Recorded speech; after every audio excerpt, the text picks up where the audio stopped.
Good evening. Welcome to the second in our special lectures of the Fall Design Forum series. Our mailer is out. I hope that some of you have received these. Have any of you received them in the mail? Well, you will be receiving them shortly. We were a little bit late getting out, but it will tell you about the whole series. After these special lectures are over, next week we start a series that we call Architecture in the Switzerland. He was born in Zurich and went to school at the ETH, located there. He has practiced in the Ticino Canton for 23 years, having produced a wide variety of work, which have been published, projects which have been published internationally and included in major exhibits in Italy and Switzerland. Last week, a new exhibition opened at Syracuse University, featuring the work of Mr. Campi and his partners, Franco Pessina and Nicky Piazzoli. The exhibit will be a traveling show, and we hope to be able to bring it to Los Angeles sometime in the near future. Mr. Campi has taught at many schools in the United States: Syracuse, Cornell, Rhode Island School of Design, and presently he's teaching at Harvard. Since SCI-Arc began its year-round program for European studies, he has been a member of the faculty of our school located at Vico Marcotte near Lugano, Switzerland. Ray and I first met Mario in 1975 when we went with him to see a then recently completed school and a marvelous museum that he had designed to be inserted within ruins of the Bellinzona Castello. I hope he will be showing you that tonight. We were very impressed with his work at that time. Students who have worked with Mario in Vico Marcotte will attest to the fact that he is an inspiring and energizing teacher and a wonderful person as well.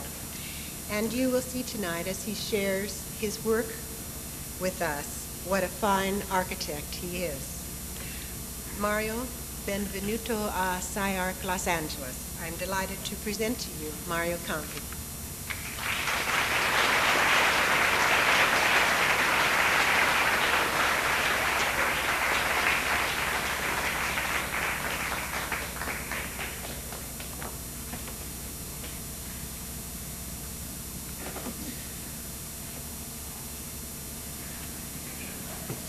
Good evening. To begin with, I would like to say how much I do appreciate being here at SCI-Arc. I feel like to be somehow part of the SCI-Arc family, although I am mostly related to its Vico Marcotte branch. And so I feel like that my stay here is the opportunity of finally getting to know the big brother. I'm here tonight to show some of the work of my office, which is done mostly in collaboration with Franco Pessina and Nicky Piazzoli, as Shelly, Kappe already told you. What I want to say right away is that I'm not going to be able to fulfill Shelly, Kappe's wish that I would present the work of the last 20 years, and this for several good reasons. The first reason being related to the fact that some of our early work has already disappeared. I'm tempted to say because of a lack of buildings.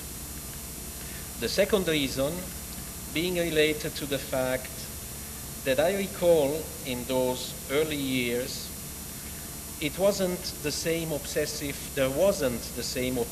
need of publishing in a hurry whatever one was doing, and therefore there wasn't the same drive to do publishing drawings and mountains of slide even before a building is built, as it seems to be the today's trend.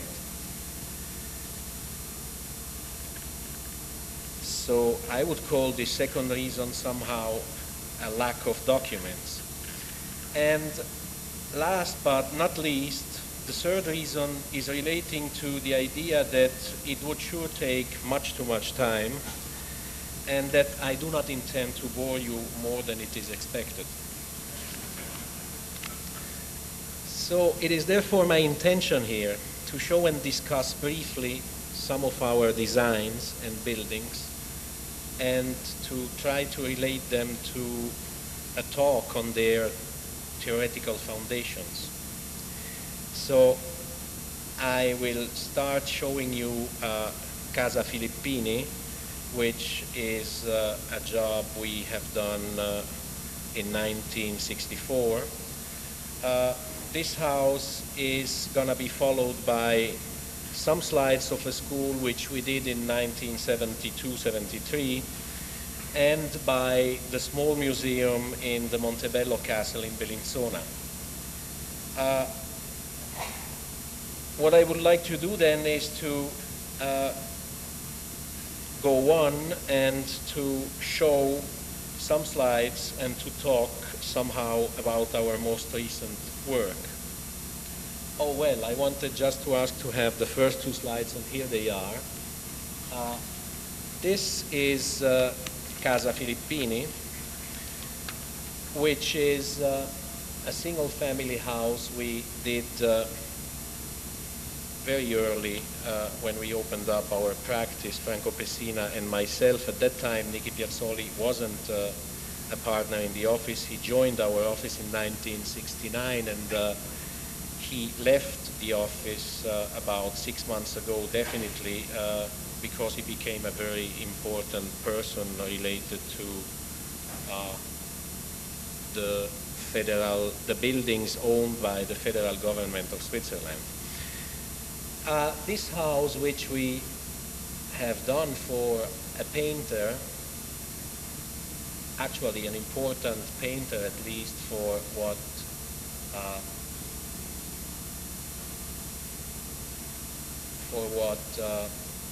has to do with the Ticino region and northern Italy, has then been exhibited in the Triennale in Milan in 1968, if I do remember the date well.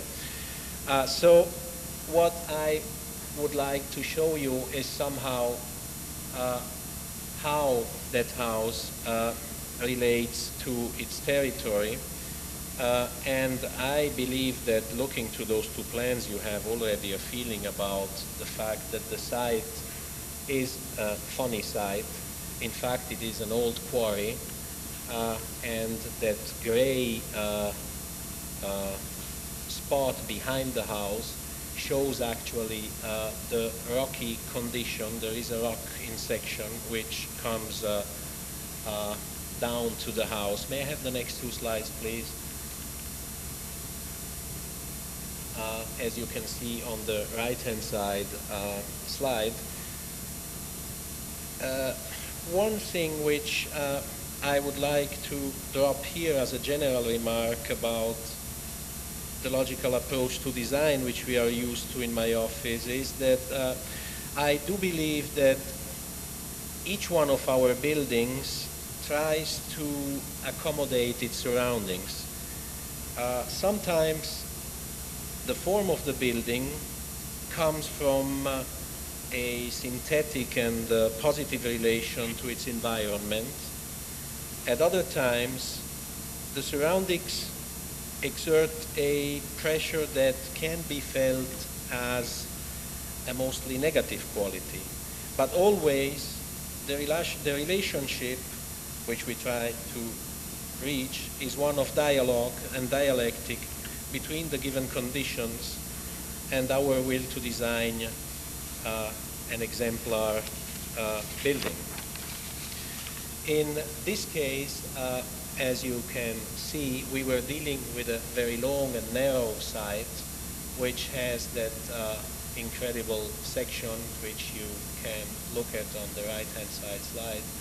And we decided to adapt that house to the given site, making it a very long and skinny rectangle, which is somehow bisected by a terrace in between the two main sections of the house, being the one that you can see on the ground floor plan on the left-hand side, related to living and to the idea that there is an apartment for visitors, and up at the top,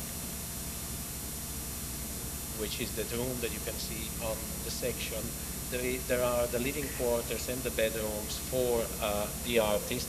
One of his most important needs about that house was that he wanted to have his bed at the highest spot of the house. So we placed it at the highest spot of the house, and he felt very comfortable at that time, and so he does now, and he lives in that house since, I would say, about 20 years.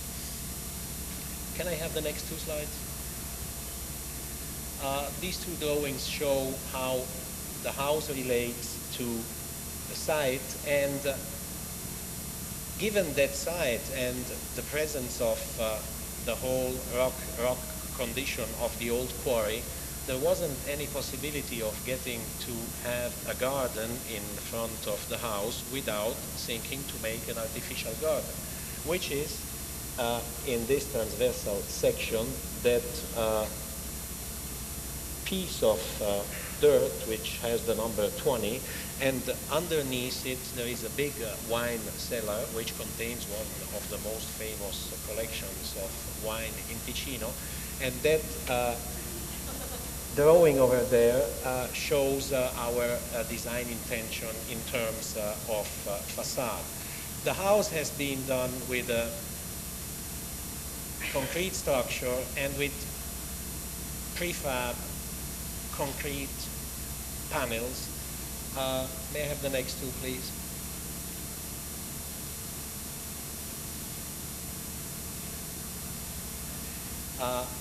Here you see the house seen from the street which runs along it, which was another very difficult condition to deal with, because on the one hand side of that site on which we were doing that house, there is this rock coming down somehow vertically, and then the whole site is about 8.5 meters wide, and then in front of it you have this street going along the whole house. That drawing is the drawing which was exhibited at the Triennale in Milan. It was a colored drawing. I don't have, unfortunately, a color slide, but there we were trying to show the different elements which are composing the design of the house. May I have the next two, please? Here on the left-hand side, you can see how close the house goes towards that rock wall, and on the other side there is another shot of the elevation which you have already seen. I believe that I will show some interiors of the house. I don't have too many slides, but I would like you to move to the next two, please. Oh, thank you. Great. In these two slides, I would like to show what the actual aspect is of that artificial garden, being the artificial garden, of course, shown on that slide, and what you see when you are on the artificial garden, which means at the third floor of the house, I'm sorry for American terms, at the second, you have an impression about that house which is very much different than when you are looking to that house from inside. You have the impression of a house which is very small in size and which relates very intensely with a garden-like condition, which is shown on that slide. This is another portion of garden, this garden which I am showing with the pointer being up this wall, at the top of this wall up here. And this is another small garden which relates mainly to the presence at the first floor of the house of a small apartment for guests, and so he wanted them to be able to have a secondary walkway through the garden and up to its more prestigious situation. May I have the next two? These are two interiors of the same room.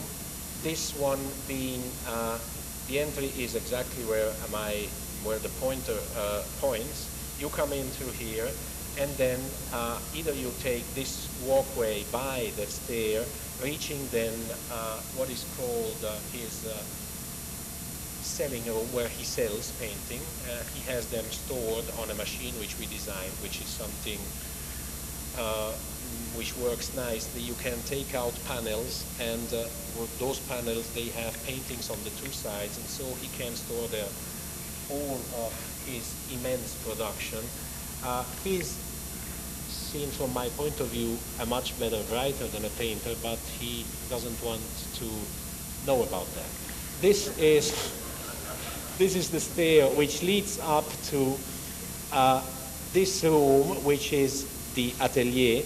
And if you can remember the plan which I was showing before, when I was mentioning that the plan was bisected by the terrace in the middle, we had on the southern side of the house all the living rooms, and on the northern part of the house we had the atelier, which is this room, which has also a prefab slab.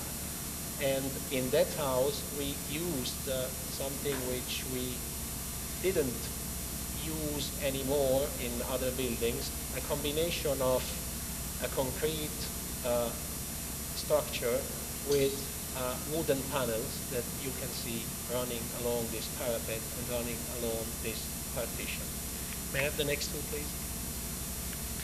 This is his atelier. You can see the big window which faces north. It was supposed to have a balcony inside, which we never achieved to put inside. And the next slide on the right-hand side shows the fireplace condition at the very top. This is the window facing that artificial garden that I was showing you in the slides before. The next two, please.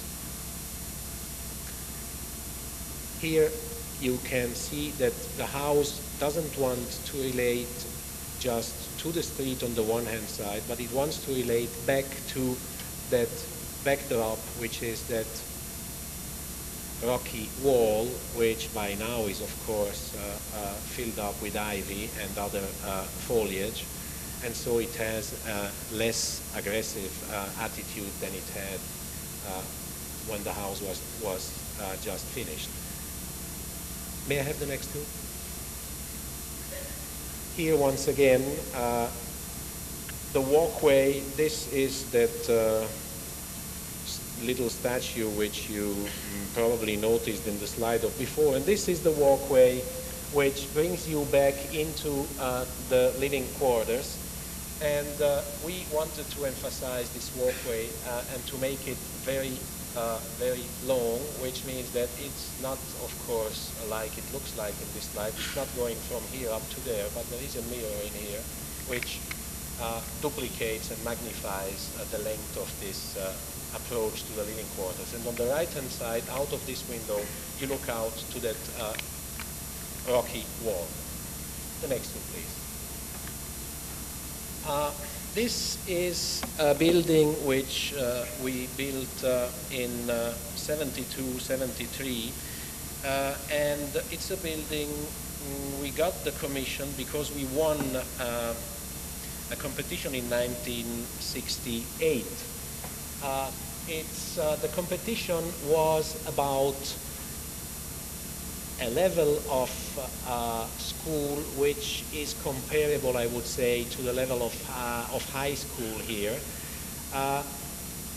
We won the competition in 68. We didn't hear one word for about 2 years, and around 70 or 71, the government of the Ticino Canton finally found a certain amount of money and was then able to finance the 5 municipalities which relate to this school. But between 68 and 70, the whole program changed, the whole scholastic system changed in Ticino, and so this is no more looking like the project we did for the competition. I mean the project with which we won the competition. That was a very object-like building. It has a spine and many little objects attached to it.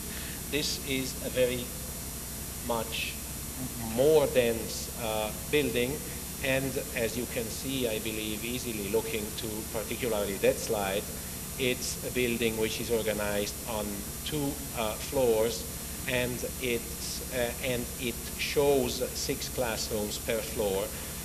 Can I have the next 2, please? And the next 2. This is a section which shows the 2 floors of the school. May I have the next 2, please? And this is another section which shows again how these are the classrooms in this area. They are organized around, you will see it in plan on the next slide. There is a stair which leads you up, and then in between this space there is always the vertical connection which serves 4 classrooms. So they are organized. You're having a stair in there, you're having a stair in there and in there. As you see in this longitudinal section, where these 3 tower-like elements leads you up from the ground floor level to which is supposed to be this level, the level of entry. Then you move across and you move up to a first level of classrooms and to a second level of classrooms. And those classrooms, they try to relate out to the fields which are in front of the elevation, which you can see over there, having in front of each classroom a certain amount of outdoor space which tries to relate to the presence of an open field in front of it. In this back part of the building, we have the aula, and in another section, which I believe we should see in a moment, you can see that there is also the gym, which is organized into that part of the building. This is something which is very peculiar to Switzerland. Every building, the smallest or the most public building, has to have atomic bomb shelter. That has something to do about the idea that Americans and Russians are always trying to fight themselves, and we are caught in the middle, so we have to do something about that. I don't think that that's going to help us a lot, but anyway, it's there. Can I have the next 2, please? This is the entry to the school, and the next 2, please. Oh, it's tucks.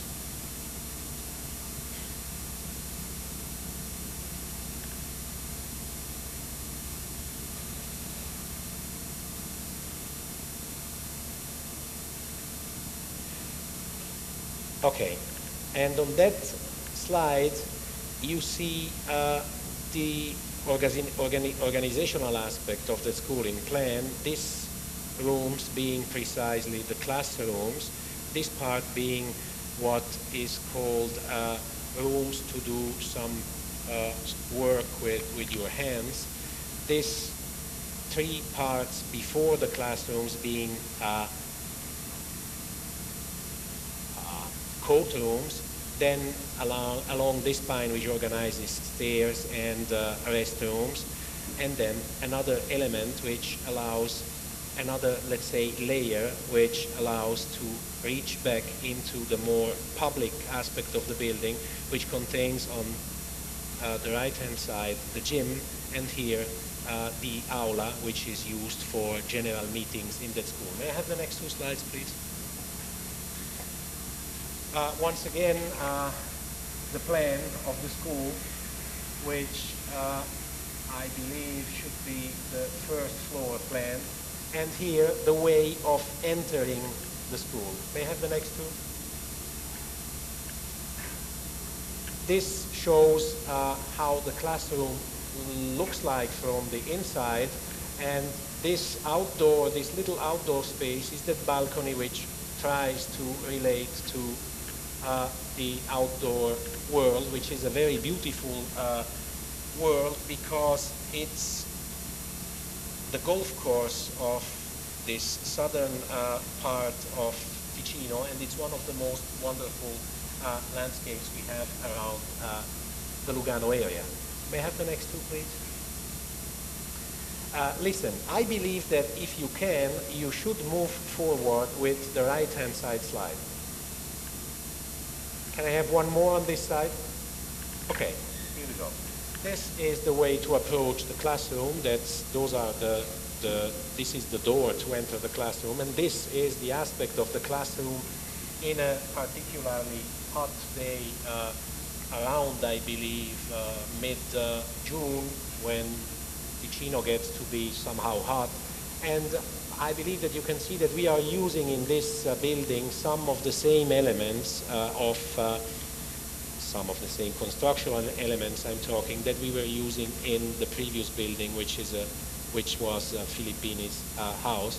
I'm talking mainly about this kind of ceiling, which has two good things in one.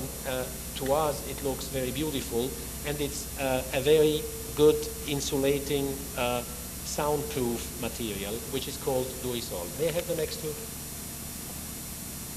This is a closer view to the facade of the school, in which you see those outdoor spaces, those little outdoor spaces that I was talking about. Underneath here you have that bomb shelter, and that's another view of how the classroom do look like. The next two, please. Here some details to show that the building is done mostly with a concrete structure and with concrete block infill, this being precisely that passageway which leads from the entry hall, which is over here, the long corridor between all the stairs leading up to the different classrooms. They are contained in here. And this is to show that along the side of the school we then put some trees which we hope to grow very quickly, but I believe that we choose something which is not growing very, very quickly, because I was there about 10 days, 15 days ago, and they are still like they look here, and this slide is taken about 7 or 8 years ago.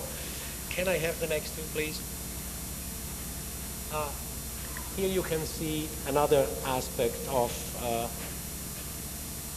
the different materials that we used and the kind of structure that we used in the school.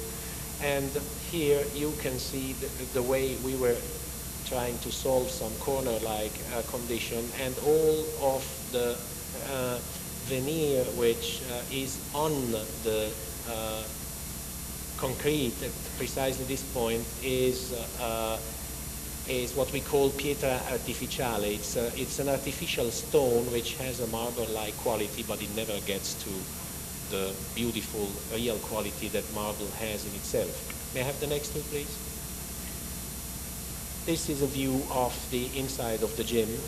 This is that corner I was talking about 2 minutes before, and it shows the way we were trying to turn the corner with the building, trying to relate with the main facade to the presence of a big field in front of it, and trying to show on this side of a building. The next two, please.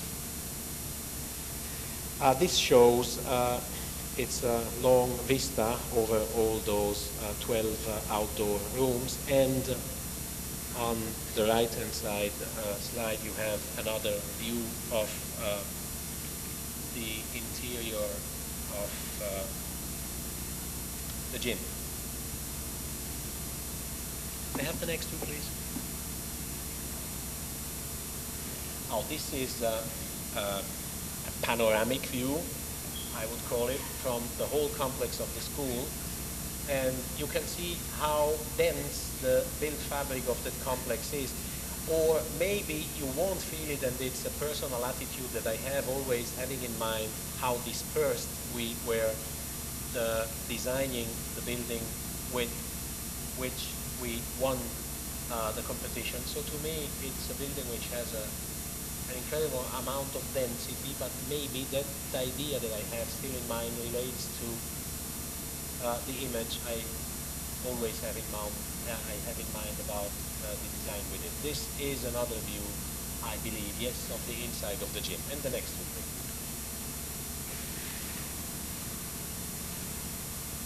I don't think that I'm gonna comment more about this slide, which you have seen already 3 or 4 times. This is one of the sides of the school which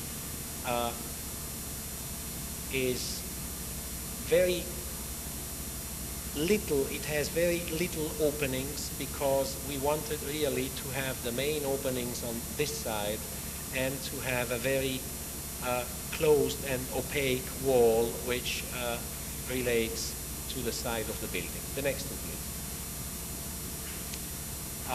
Can you move forward with that one, please? Okay. These 2 slides show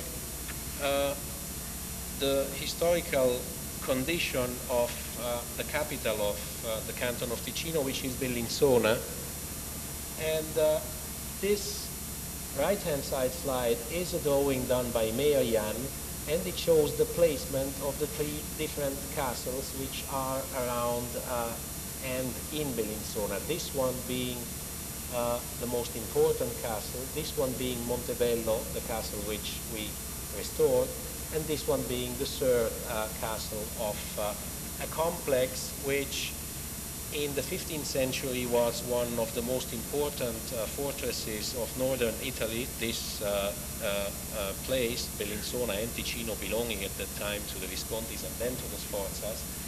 And this left-hand side drawing is a very nice drawing that I show very often when I'm talking about the Castello, because it has been done by a great English painter, William Turner. The next one, please.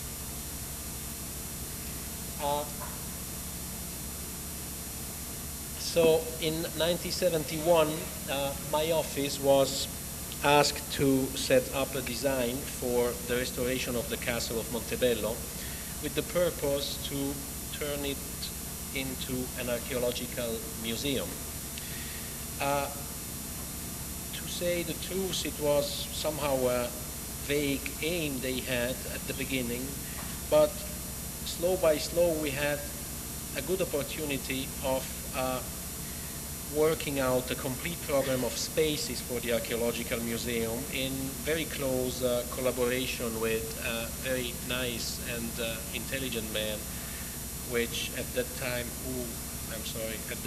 was the director of the cantonal office for the protection of monuments, Giuseppe Martinola. And through that collaboration, we got to program which we then fulfilled. Somehow the program looked as follows. May I have the next 2 slides, please? A didactic exhibition of the archaeological funds of the Ticino region, which had to be put in the tower of the castle, being the tower this element in section, and being the tower this element in plan. We had to put them in the tower partially as a permanent exhibit, whereas in the contiguous spaces of the palace we would show temporary exhibits. The palace is this portion of the overall plan of Castello di Montebello. So our first design step, which is the beginning of the analytical moment of the project, has been to start out in the usual way with an accurate topographical and building survey. Now, doing that, we were somehow instantly confronted with a problem. The problem to recognize clearly to what extent the design irregularities or anomalies of the vertical and horizontal section, I'm talking about this wall and about this odd condition of the edge of the castle.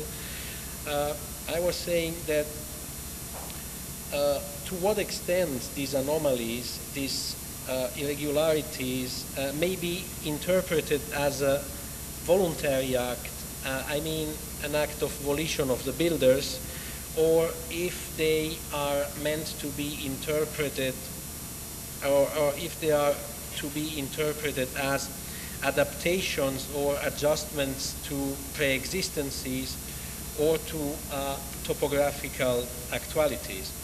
Then the second step in designing the restoration, somehow a consequence of a thorough analysis of the building survey and the building history, led us then to try to set up a logical way of thinking about the architecture of the castle. This means, in my eyes, to make an attempt to create a dialectical relation to the language of the existing forms of the castle, with the declared purpose to provocate a dialogue among old existing architectural substance and new architectural intervention or invention, if you prefer. May I have the next two? So similarly, another important decision of the design for the restoration has been to try to reduce the interventions on the medieval architectural substance of the building to what I would dare to call a real minimum, but at the same time to show and illustrate the intervention in the most explicit way. I'm showing those two slides because our intervention is shown here, and it tries to set up from whatever is existing, and it tries to deal in terms of contradictions, but I'm going to talk a little bit more about that. May I have the next two slides, please? These are slides of the model because the rooms inside of the castle are so small that it's somehow difficult to take a slide which would show with that precision what is going on inside of the castle itself. So consequently with what I was saying before, we then took the decision to disconnect completely the new hanging structure which we put into the existing wrapping of so to disconnect that new hanging structure completely from the heavy walls of the existing tower. This move has been, in our thinking, the first proper intervention on the architectural substance of the castle. The possibility to try to communicate visually the dialectical relation between the unaltered wrapping and the existing substance of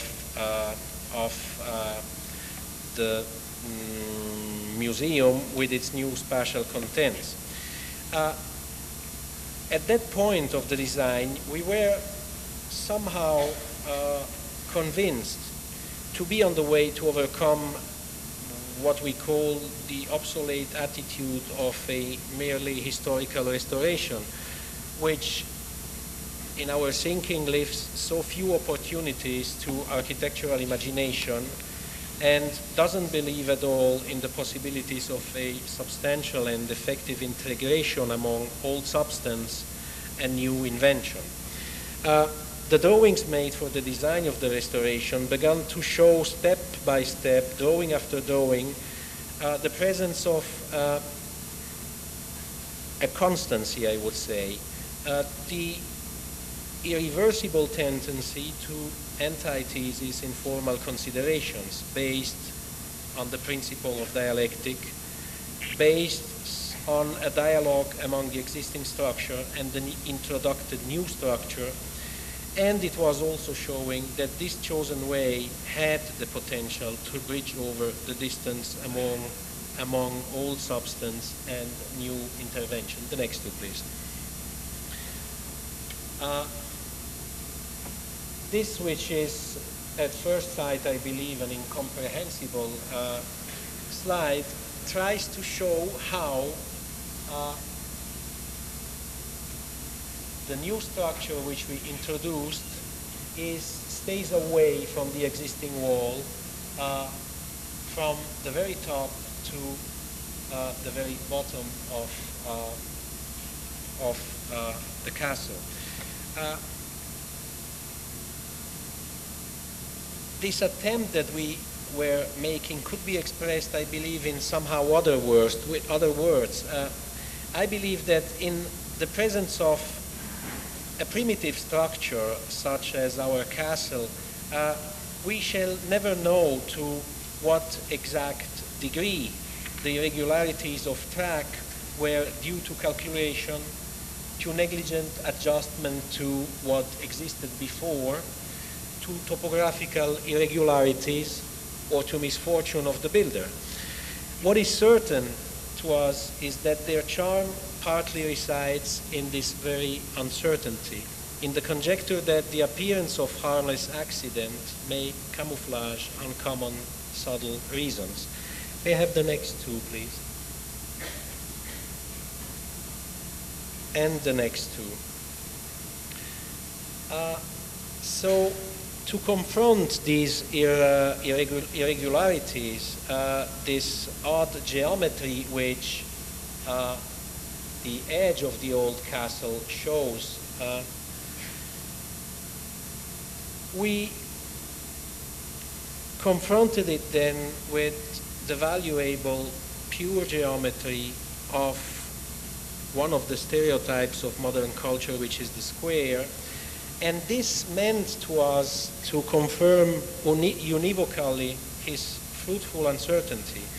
It represents, to our thinking, an antithesis between the stereotype of modern creative culture and a notion replete with its indistinctiveness. May I have the next two, please?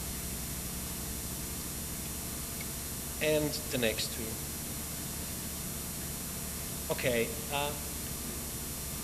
This kind of strategy we used in the design is, I believe, easily readable or legible in the plans of the tower and the palace.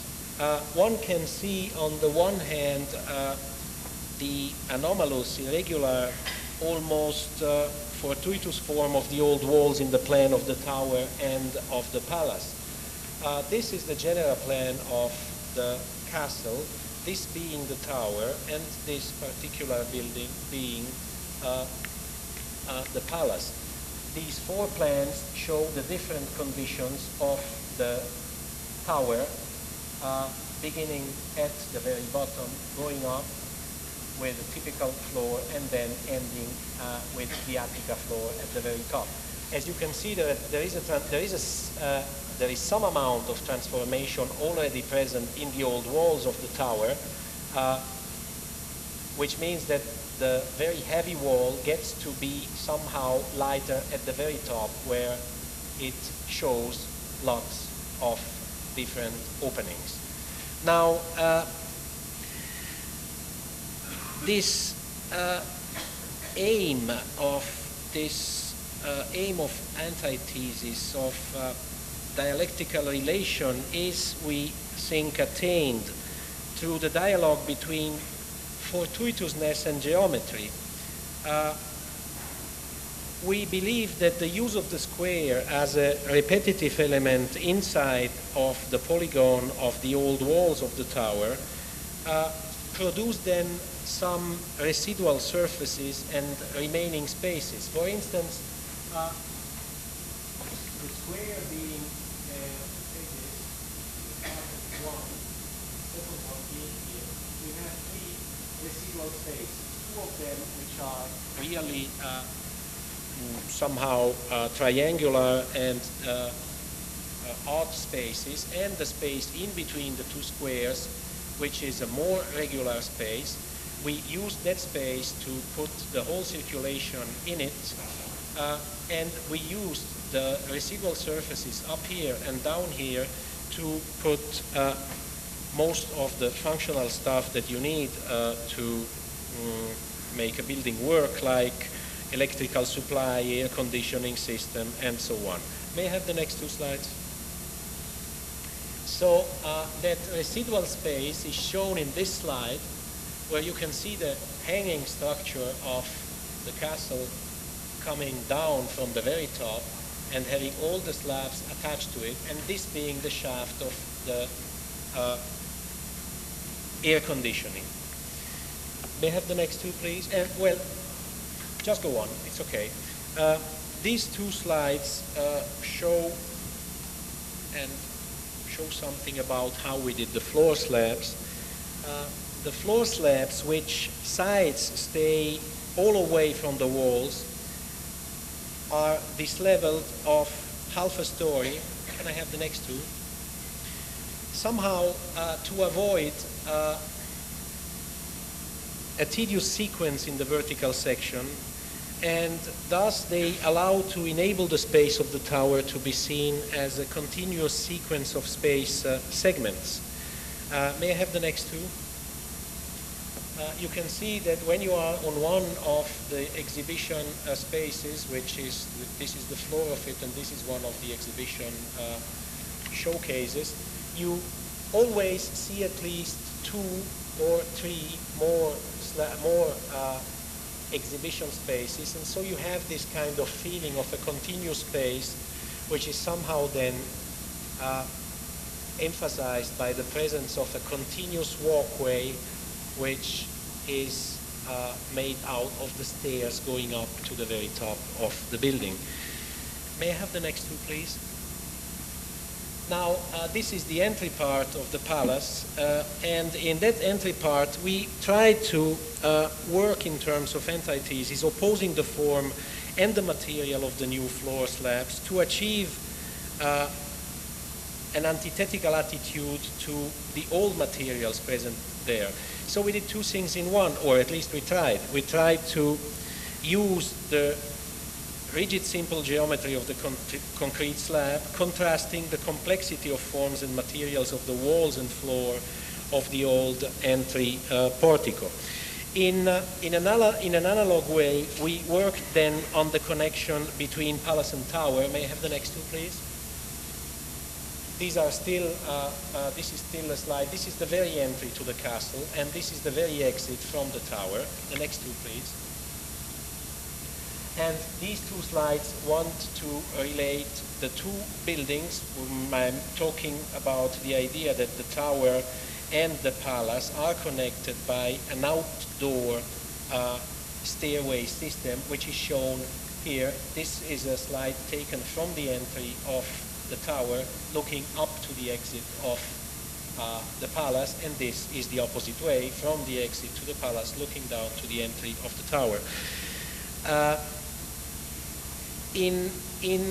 May I have the next two, please? Yeah, in both examples, this is the palace. You come out, you come down, you enter the tower, you travel through the tower, you come down, and you exit this way. This is the very entry to the palace. I would like to show with those two slides that somehow in both of the examples we try to emphasize the antithesis effect through a clear lift up of the new stairs and floor slabs from the old ones, which are still showed underneath as support and in the same time as reminiscence of the old connection of the castle building. I'm talking specifically about this stair here. The old stair is still underneath the new one. It takes over the odd condition of the peripheral edge of the building. Our stair is put on that existing old stair, and it has a perfectly orthogonal design. So, may I have the next two, please? Thank you. So, talking about antithesis or an antithesis, dialectical approach and dialogue, I would say that they show but their clearest and most readable expression in the basic dissimilarity and discrepancy among the old and the new structures in the tower. this is the detail of the hanging system at the very top of the building, where you can see the beam going across and the very tensile steel structure which goes down, and with the use of this screw, how are they called? Excuse me? Okay, with the turnbuckles you can regulate all the differences in the horizontal on the horizontal slabs. May I have the next two, please? Here you see how the slab is designed and how the slab is then fixed to the wall. I have to say, I believe very quickly, that this detail here doesn't take over any weight. It's just against horizontal stresses. You need to fix a hanging structure, because if you are not fixing it, it's going to do exactly like this thing is doing. So in Montebello Castle, we have two static principles which are opposed on the system of antithesis. And I would say that the older one is the precondition of the new one. Suspended from the top of the thick wall, challenging the immense pressure of the inert mass over the entire height, is the metallic structure which fills the hollow space in the tower. So we have on the one hand the castle with its thick heavy walls preponderantly strained on pressure, and on the other hand we have the suspended, very light, tensile, metallic new structure, strained on tension and supported high up at the top of the tower. We believe that this static configuration introduces a significant agreement with the vertical spaces of the tower.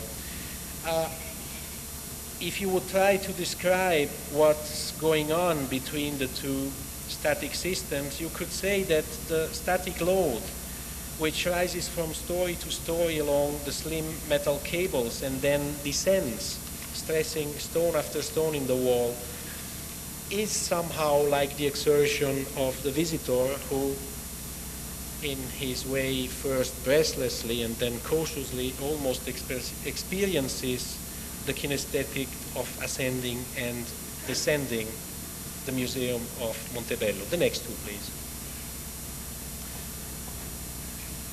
And the next two.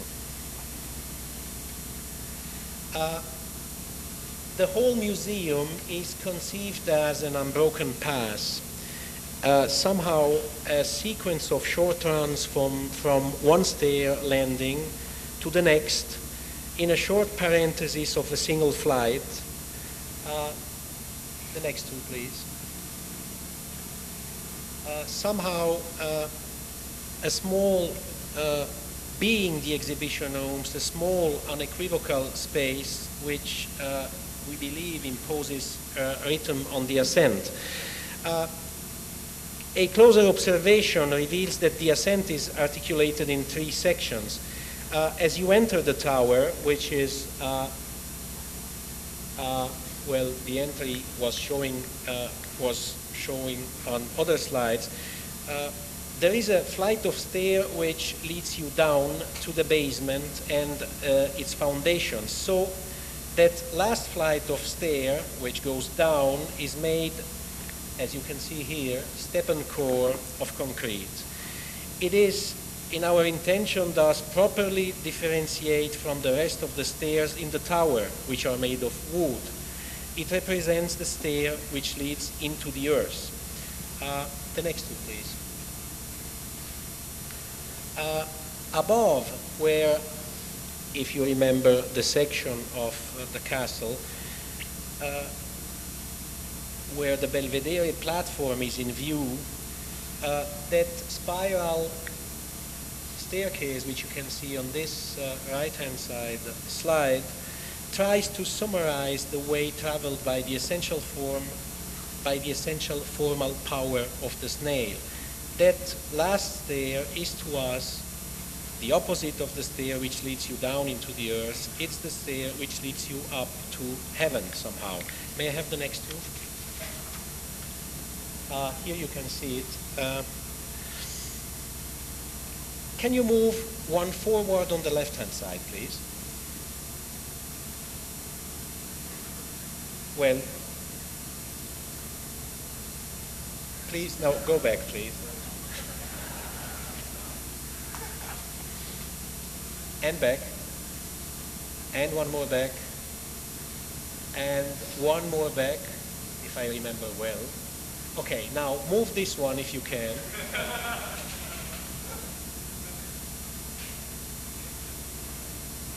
Okay, here we go. Thank you.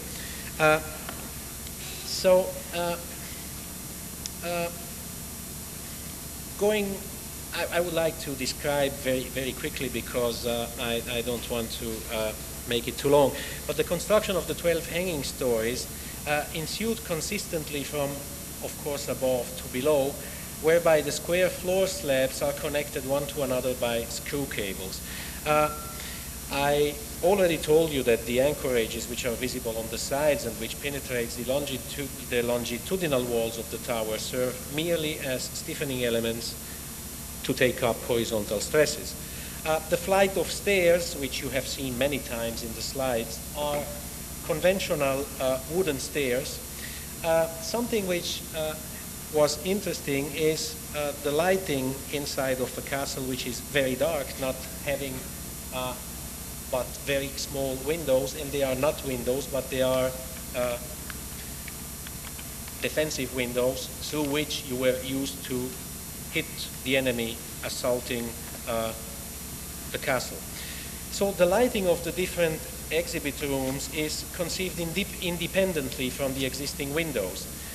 From the corners of the exhibition rooms, spot lamps enlightens the white plaster layer on 3 sides of the room to create a clear background which brings the archaeological funds into prominence. The next two, please. The showcases for the archaeological display, which we designed as every other element inside of the museum, is put between the flight of stairs. They have a half-round shape which tries to emphasize, in our thinking, the ascent and descent of the visitor, and they are hauled as transparent as possible to allow a diagonal view from one level of the museum to the next 2 levels above and below, as I believe you can easily see in this left-hand side slide. The next two, please. I'm going to show some of the detailings of the different elements which relate to the great capability of some of the craftsmen working with us there. And I would say that metal members and boarding for the new portions, tying, articulated support, clamps, sheet bars, bolted connections, round bar under tensile load, other connecting members, all of those elements were designed in our office. We believe that this differentiation of the structure and its describability wants to be at the same time a deliberate thematical choice. I'm now going to show you a few more slides on the castle, and maybe before showing them, I'm going to read 2 little notes which I have here, which say that as every other detail in the castle's restoration design, we then also designed the showcases and all supports for the exhibited funds. May I have the next 2? And the next 2, please. And 2 more. The next 2, please. I believe that you should move the one on the right forward. Is it possible? Ecco, okay. You know, I was saying that we try to design also the supports for the exhibited funds. So this somehow allowed us to express, even in what might be considered a partial aspect of the architecture of the castle, the dialogue and the opposition, this time among the exhibited object and its support. So in this particular case, you can see that the exhibited capitals are supported by what we call a counter capital, and what we believe to be a sort of a mechanistic version of the capital which is on top of it. And it went further on in that we did the lightest column that we could think of, using steel elements. And we are still somehow surprised when we go to see the castle. We don't go very often because you usually don't go to see very often the work you have done. But we are still surprised how interesting this dialectical relation between the new column with its new capital, which has these four elements which are adjustable to take over all the differences of the base of the castle, which is never horizontal, and it has a mid piece which is able to fix the whole capital in order not to allow it to move. I would say that whenever we go to the castle, we are still very convinced that this is a way to bring old elements of architecture to talk with new elements, so that this is a way which has a potential in itself to overcome that kind of restoration, which is the one that people of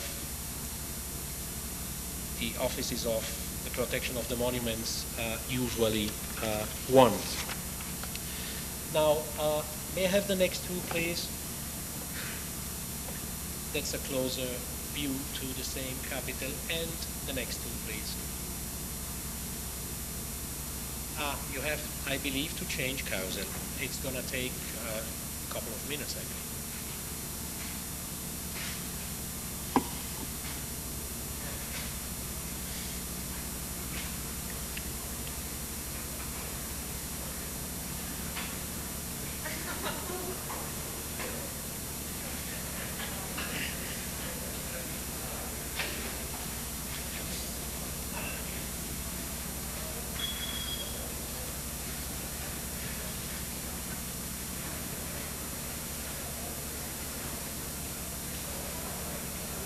Okay.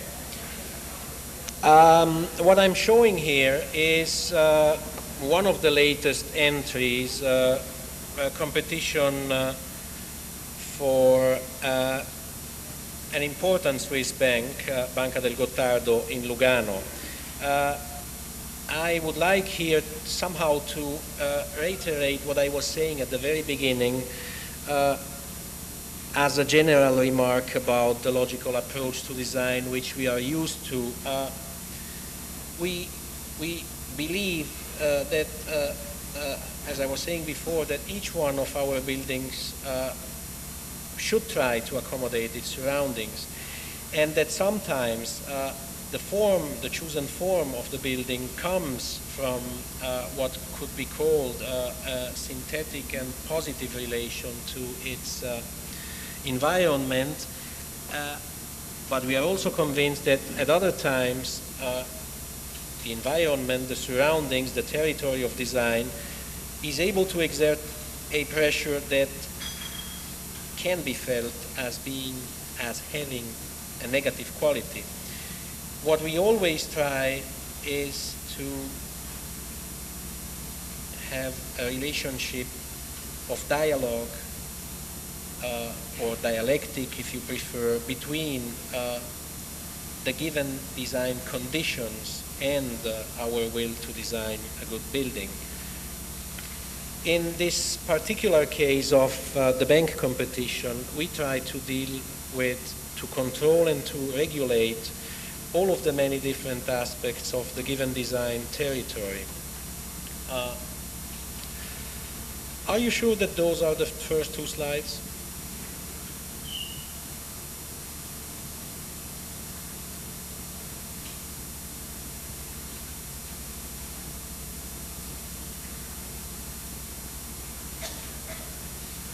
this number one really, both of them? Okay.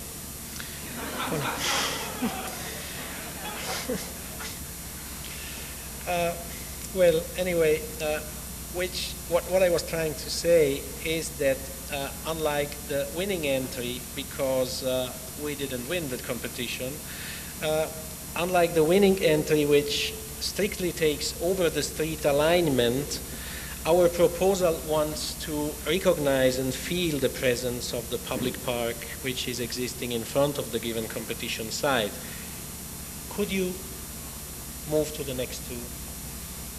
Okay.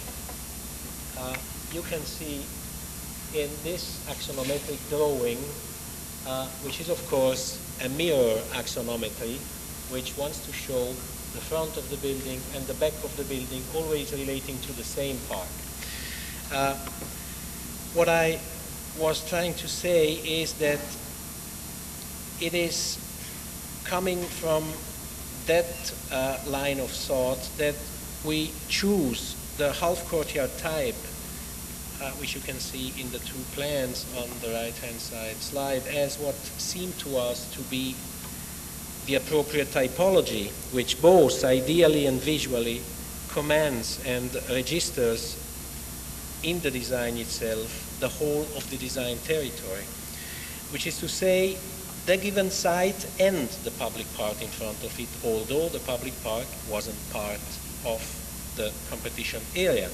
But it's a public park which exists, and we felt a certain amount of responsibility about the presence of that park in front of the building. On the park side, as you can see in the two plans, I believe, our building wants to be very much public. On this side of the building, the half-round entry element, which we designed, and the remaining parts of the facade, may I have the next two slides, want to express the public contribution of the bank building to its urban context. Simultaneously, the pergola-like top of the half-round entry element, with its garden architecture-like quality, tries to create a dialogue with the public park across the street, which is like to say that our building really wants to command the whole of the urban area on which it is placed. At the same time, through the severe aspect of the park front, our building wants to send out a message of steadiness, a message which we thought and we still think seems to be very appropriate to a bank building. The back front of the building, which you maybe remember from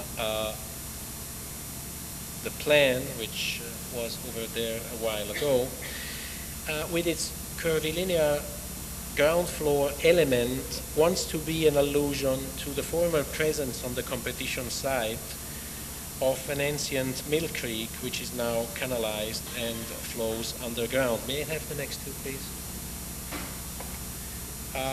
The materials, and the next two, please.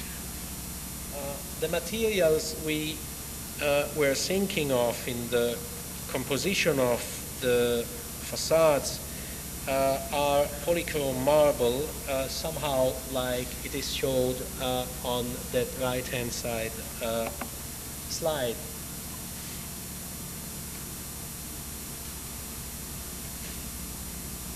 May I have the next two, please? This is a small gymnasium we built for a little private school near Lugano in Neggio. In designing this building, we had to deal with a very steep site. Moreover, given the formal and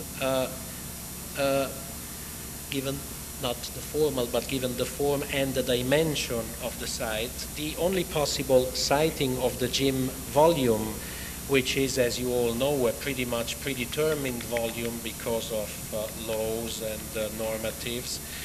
So it is pretty much predetermined in its dimensions and in its volumetrics.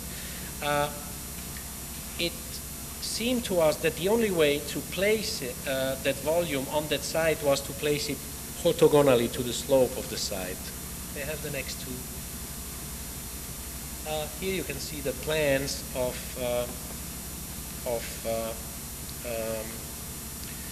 our little gym. Well, this fact, which is this idea of placing our gym orthogonally to the side, confronted us with some of the problems that might be related with the notion of frontality in a building. May I have the next two, please? The front elevation of our gym, that's the front elevation, of course. This is the side elevation. The front elevation of our gym is much wider than it is high.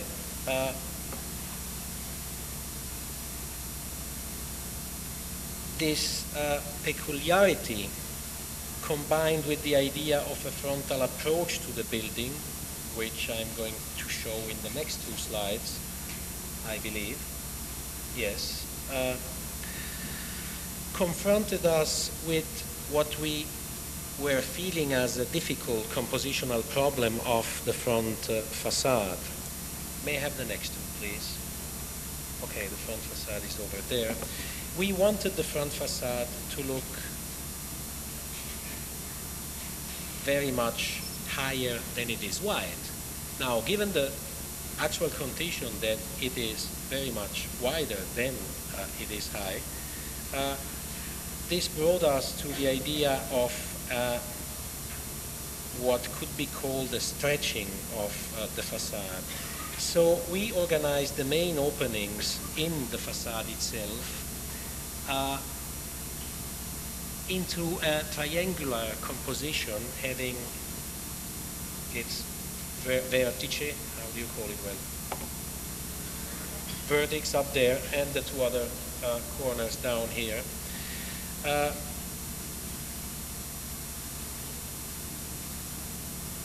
You know, at first sight, it seemed to us that it would be very, very difficult to be able to reverse the given condition of that facade being very wide and not as high as we wanted to have it. But somehow, even tonight, looking to it, I believe that in some way we succeeded. May I have the next two slides? These slides show some of the interiors of the round stair, which brings you up from the entry floor to the first floor and then to the locker rooms, which are on the second floor. The next two, please. These are two slides from the opposite walls of the inside of the gym, and those windows up there being those windows up there, the windows of the locker rooms looking into the gym. The next two, please. These are two more slides about Neggio and the problem of how to try to solve a frontal approach to a building which wants to be high instead of being as wide as it is, I believe is shown through that slide. May I have the next two? This is Casa Maggi in Arosio. It's a second house. So this second house, which we designed for a friend who owns a construction company in Lugano, is located in Arosio, high up the hillside north of Lugano. The site for the house is very close to the old village center. Moreover, I would say that the house had to provide a pitched roof due to the existing zoning law. So it was for us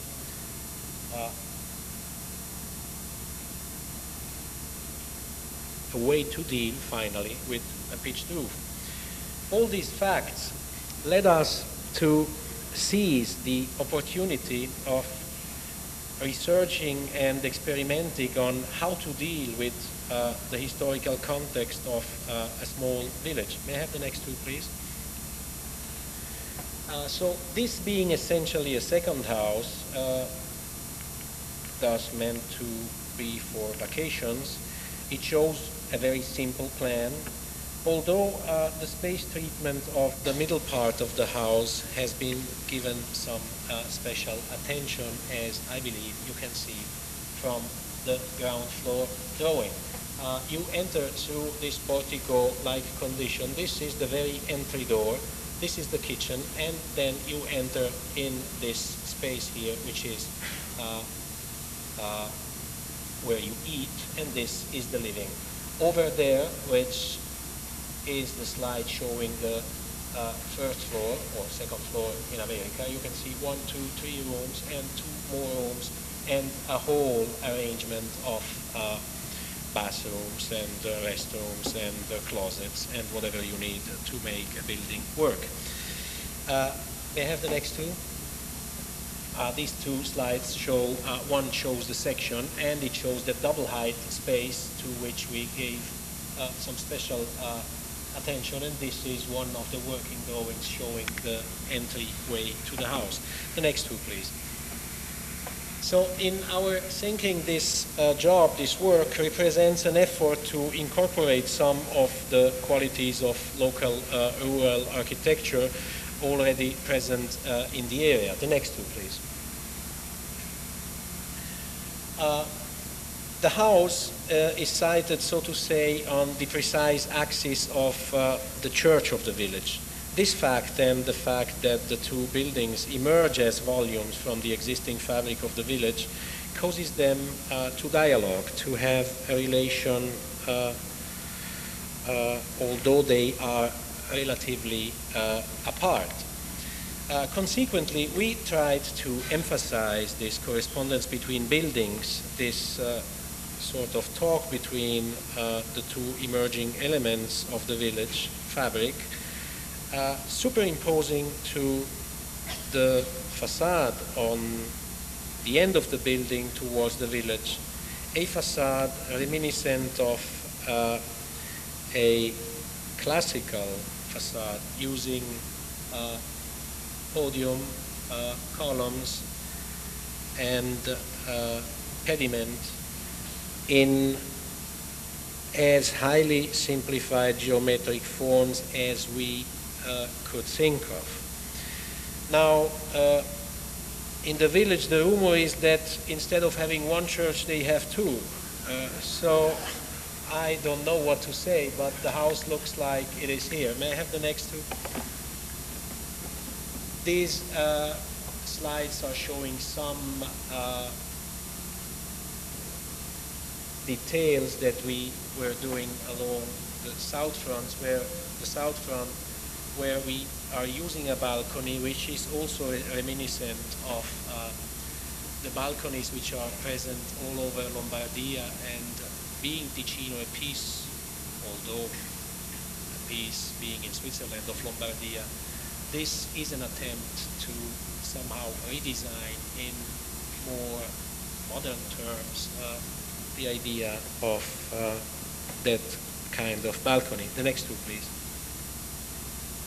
This is the rear front, and that balcony about which I was talking is shown there. The next two. And the next two. That's how the house appears from the street when you drive. I'm sorry, when you walk to it. The next two. These are a couple of slides of the interior. And the next two.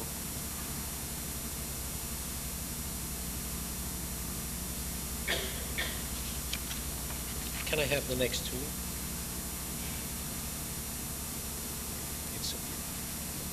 The one before was better. Can I have this one? Okay, this is Casa Polloni.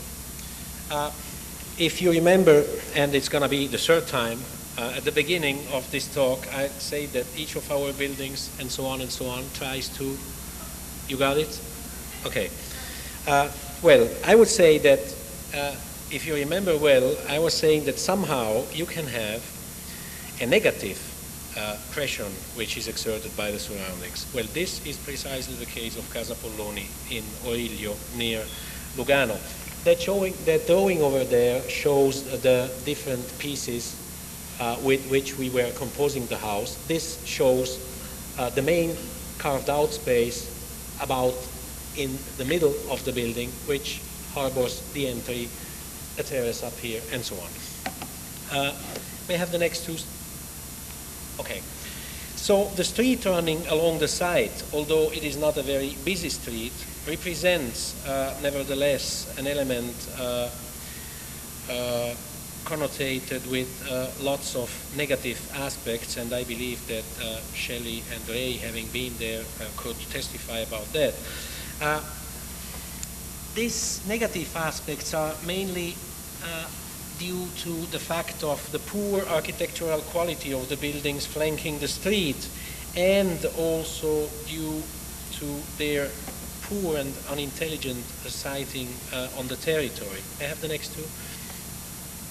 So our proposal to the client has been to seclude the private garden space from the street by the erection of a long wall-like building flanking the street, which is not really well shown in that slide, but the section of that wall-like building is here, the building being over there, and this allows us, of course, to give to this garden space a certain amount, if not a great amount, of privacy.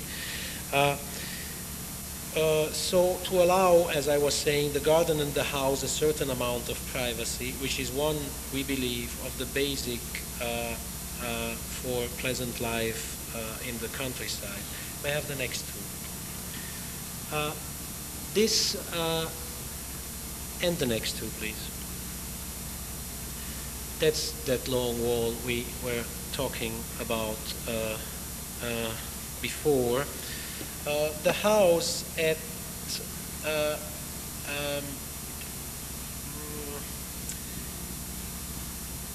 which is back behind this wall, you approach the house exactly the way you can see it on this left-hand side slide.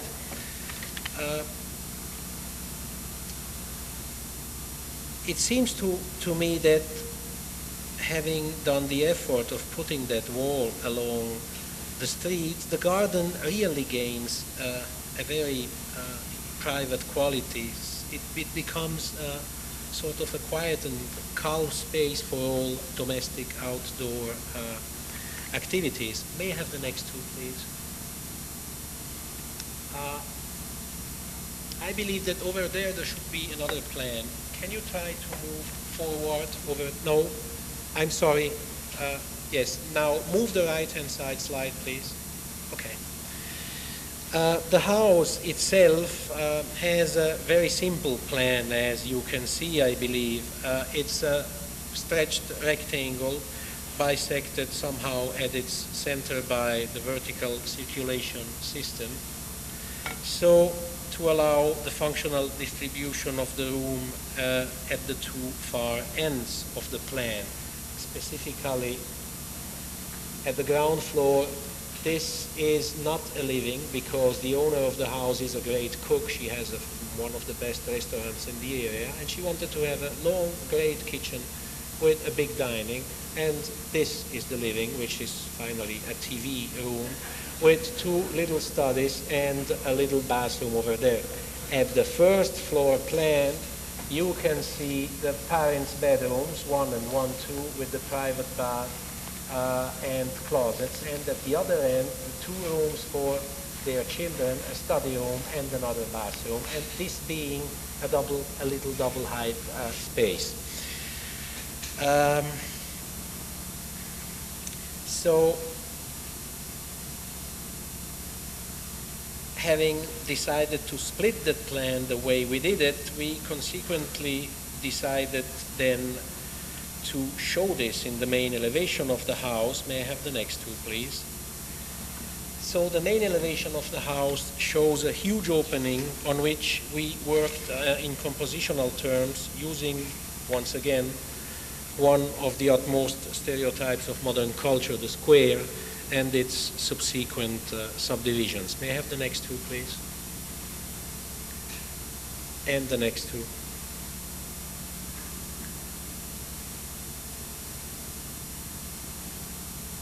And the next two.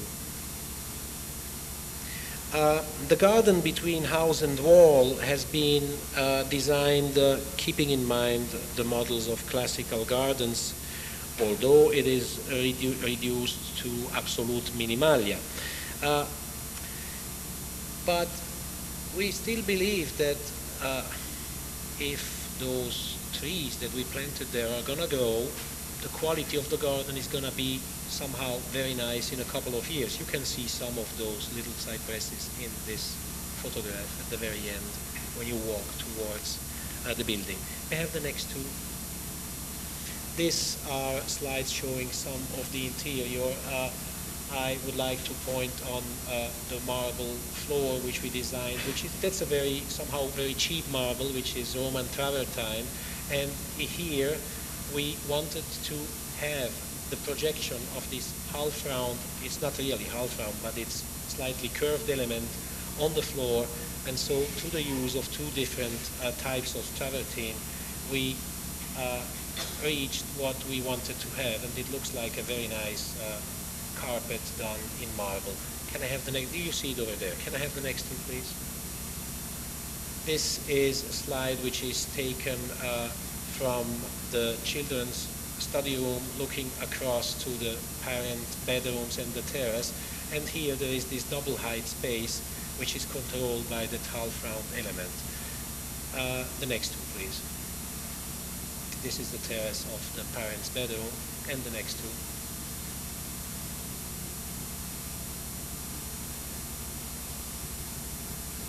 Thank you. And the next two, please.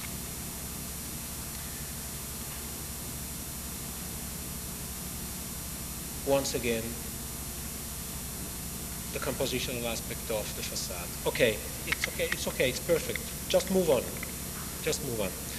This is Casa Bonnie, and it's the last single-family house I'm going to show you tonight.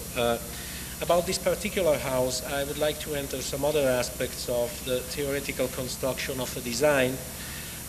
These theoretical aspects rely mainly on a discussion about the design attitude of Casa Bonnie, which I have had with my partner some months ago.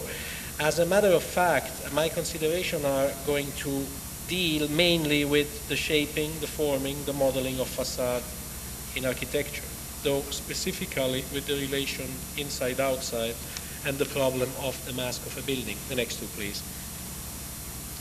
So the house, which is designed for a deeply sloping side is a pretty large one-family house.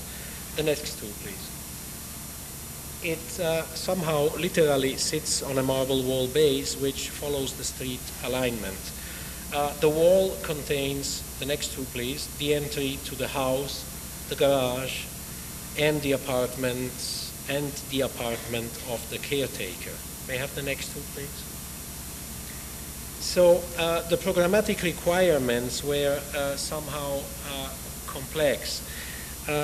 The client demanded an elaborate circulation network composed by a formal entrance sequence leading up to the front door, and a second, almost invisible service circulation, which at the same time enables the seclusion of the circulation sequences to the children rooms. I believe that I can somehow show you how this fairly complex circulation works. This specific spot is the gate through which you enter in a space, which leads you up to the front door, which is there. This secondary stairway leads you up to exactly, I can see, to exactly this spot where you cross which number of stairs. And you enter another passage door, then you have another way to enter the house, and you end up into the entrance hall of the house, from which if you take your eyes, you have another door that goes up to the children's room. So this allows or you take the next door, or you can take the elevator, which is another way to travel in the house, but it's a way through which you are not going to have any feelings about the house. May I have the next two, please? These two plans show, this is a ground floor plan. It shows the living room, it shows the fireplace room, it shows the dining room, the kitchen, the breakfast room, and this is the little room with a bathroom for the cook. Back behind here you have restrooms, bathrooms, and this is a little library, this being the elevator going up, and this being that stair which goes through the whole house. May I have the next two, please?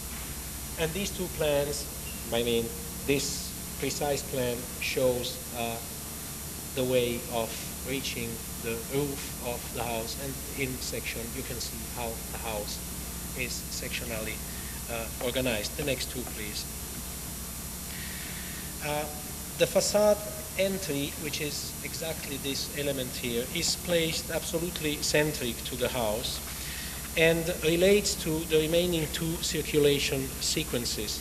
The next two, please. And the next two. So one enters the house through a gate, as you have seen on the slides before, and he's then led up to the front door, which I was showing in the couple of slides being there 2 seconds ago. Once inside the house, which is what those two slides show, you climb an open stair which begins here and which is continuous through the whole center of the house and allows the sequential insight to the principal rooms. Can I have the next two slides? This is that stair I am talking about, which is a stair which goes to the 3 stories of the whole house. And the next one, please.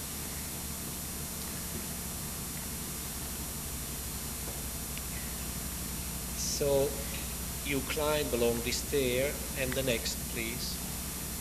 And then climbing along the stair, you have this possibility of looking into the main rooms of the house, this being the living room. And the next two, please.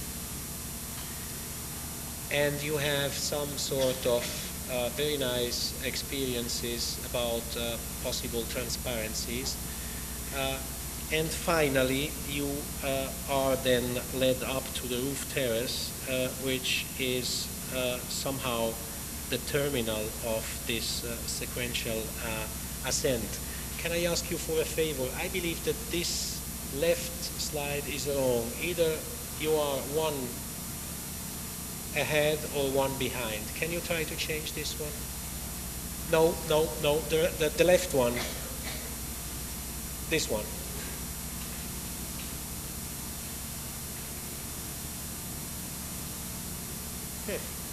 Funny.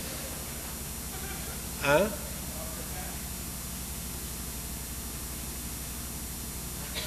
Try to go back.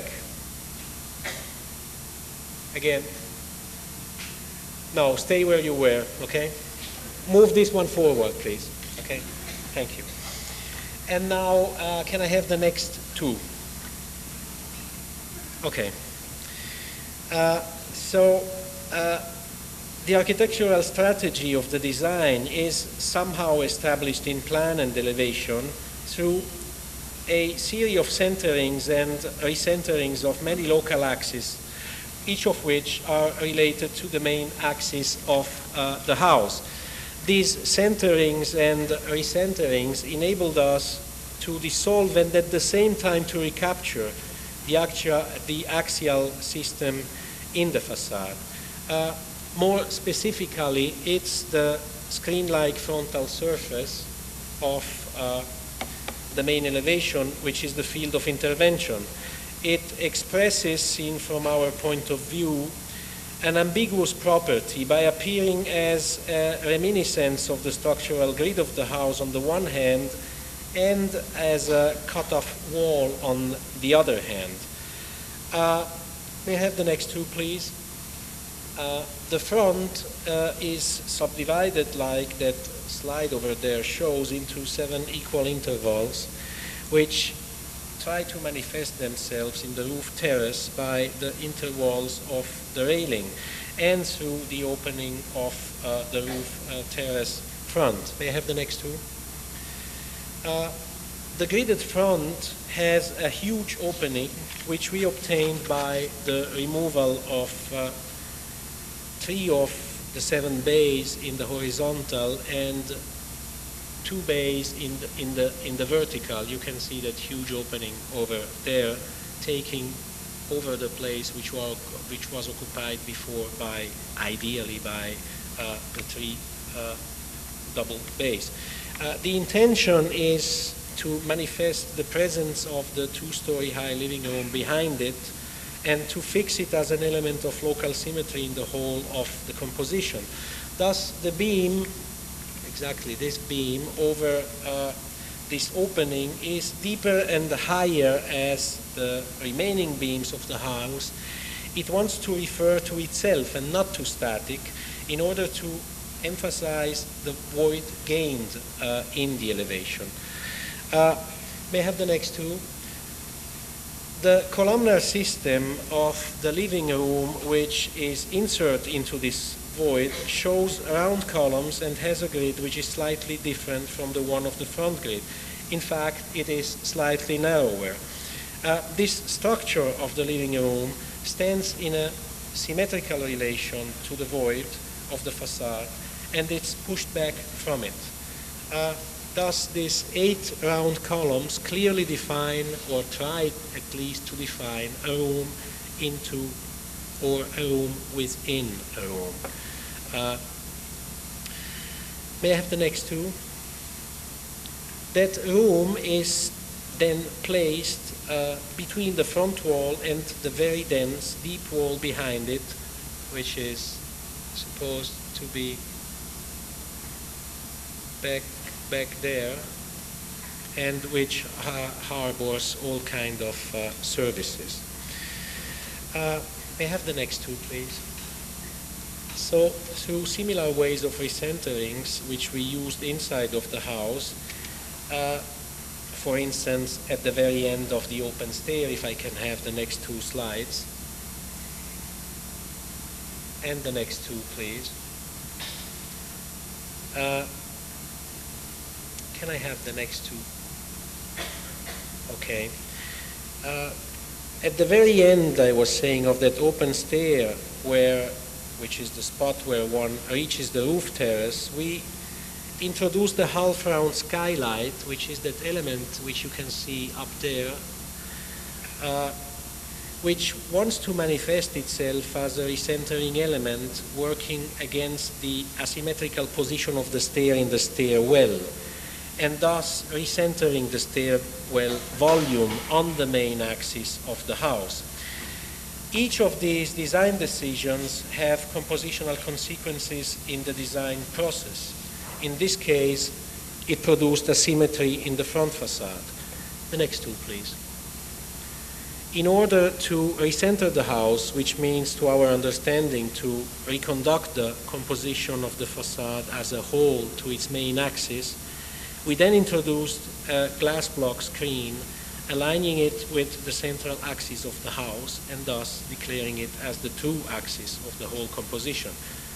You can see that glass block wall seen this time from the inside.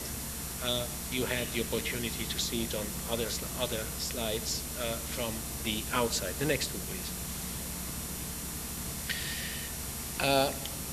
I believe that somehow this kind of working with centerings and recenterings, if you succeed, has the potential of eventually evoking the correspondence of plan and facade. Now I'm going to show you some more slides of the interior of that house. One more thing maybe which I would like to say is that this particular way of combining visual axis with internal logic produces, to our understanding, very complex manifestations of transparence, which maybe some of the next slides are gonna show. The next, please. And the next. And two more.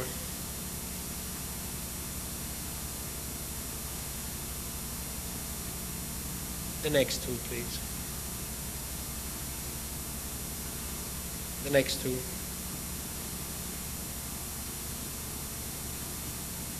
And the next two.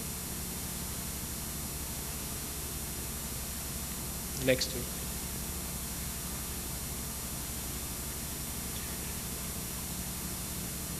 Okay. Keep on going, please.